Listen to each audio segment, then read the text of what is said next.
Maharaja Lela. Skuadron kapal kombat littoral akan menjadi aset tercanggih TLDM dan perolehan kapal ini bakal mewujudkan dimensi peperangan baru kepada TLDM khususnya dan Angkatan Tentera Malaysia ATM AMnya agar setanding dengan negara lain.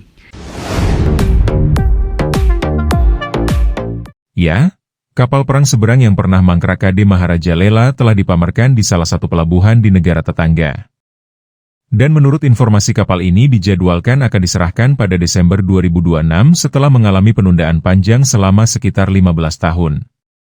Informasi tentang kapal ini sekaligus menjadi sorotan karena lamanya proses pembangunan kapal tersebut. Dan ketika sudah jadi, terkini dikabarkan pihak pemerintah Norwegia membatalkan pengiriman rudal naval strike missile yang akan dipasang pada kapal tersebut.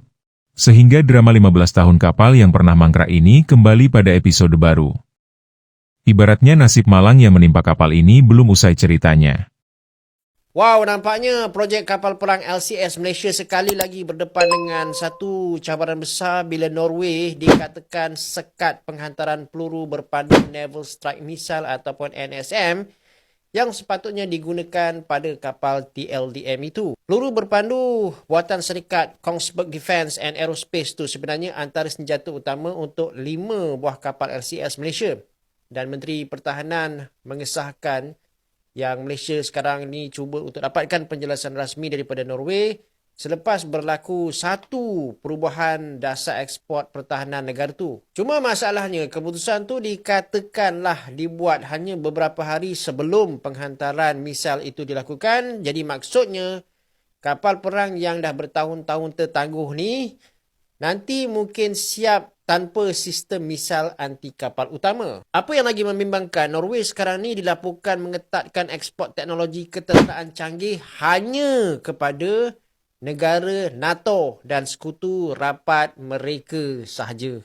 Malaysia pula berada dalam satu kedudukan unik sebab kita ni antara pembeli bukan NATO yang gunakan sistem NSM tu. Ada juga dakwaan yang kontrak sejak 2018 sekarang ni secara efektif terbatal sebab syarikat tu sudah tidak ada kebenaran undang-undang untuk hantar misal tu. Dan ini menambah lagi tekanan kepada projek LCS yang sejak awal memang kita tahulah penuh dengan kontroversi. Daripada kos asal sekitar 6 bilion ringgit untuk 6 kapal, projek ni akhirnya berdepan dengan kelewatan bertahun-tahun peningkatan kos dan sekarang ni hanya 5 kapal sahaja diteruskan. Kapal pertama pula dijangka akan diserahkan sekitar Disember 2026 selepas beberapa kali tertangguh.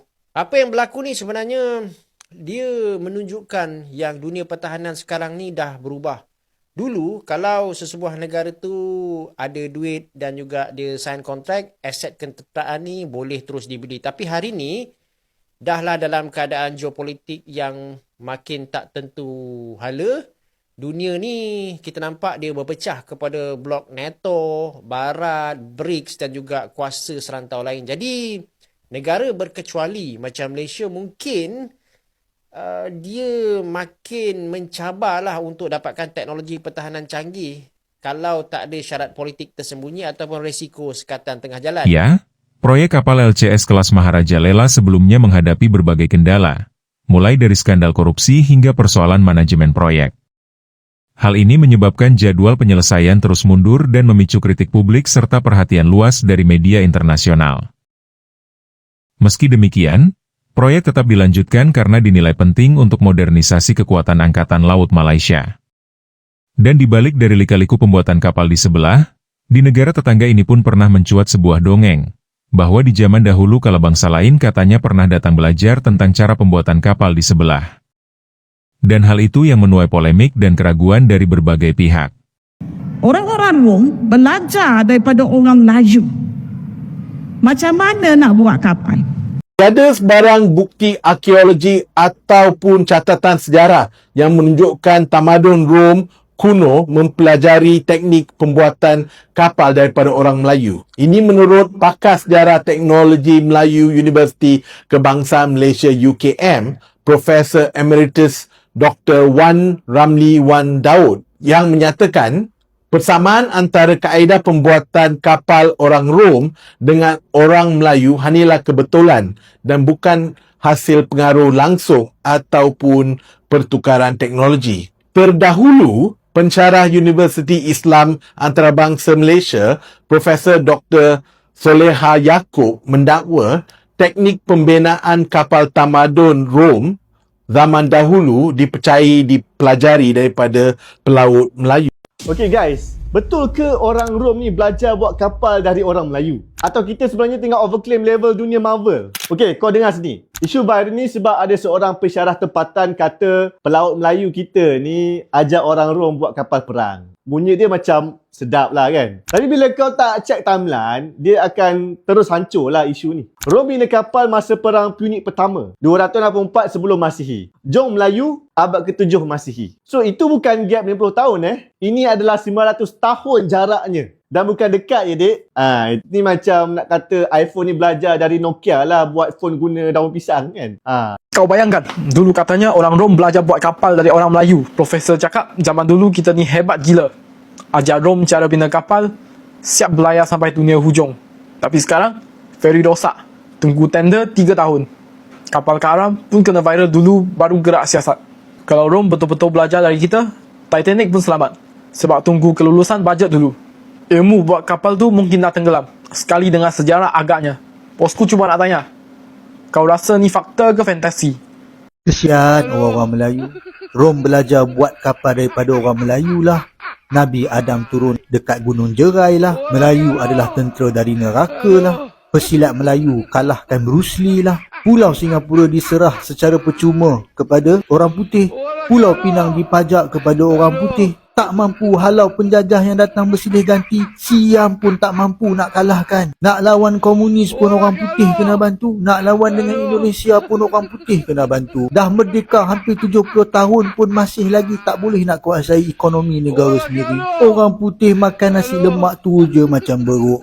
Orang Korea masuk masjid tu je macam beruk. Pelakon antarabangsa baru puji Malaysia sikit terus bagi pangkat datuk. Kesian orang-orang Melayu.